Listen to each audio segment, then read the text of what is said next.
In Afghanistan, there at least 28 people were killed, more than 300 were injured when a truck loaded with explosives was blown up in Kabul.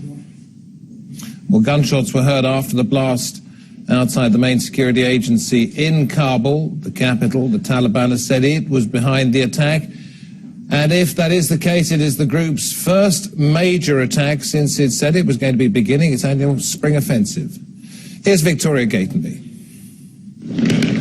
The attack by the Taliban was apparently timed to cause maximum devastation. It happened during morning rush hour in the centre of the city. Afghan police say a suicide bomber drove a bus packed with explosives into the gate of the Afghan security agency.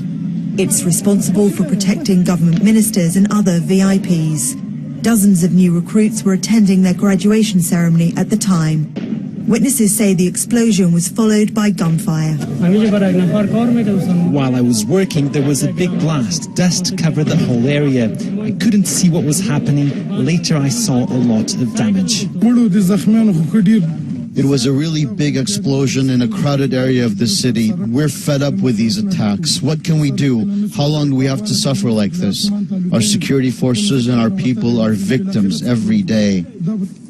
Last week, the Taliban announced the start of its annual spring offensive. It promised a series of large-scale attacks. On the government side, it says that there are some homework that has to be done by the Afghan government, particularly the security forces.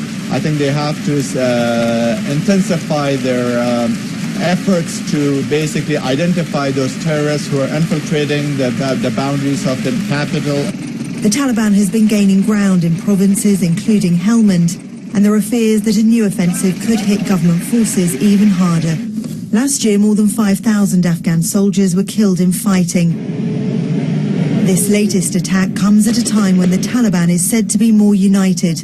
There was a period of infighting following the announcement of the death of leader Mullah Omar last year, but new leader Mullah Mansour has brought rival factions together in one cabinet. This time they want to show that they are stronger than ever. They can target whatever the targets they can select for themselves. They want to come up with a stronger stronghold to the peace talks and to assure that their preconditions for the peace talks have been listened.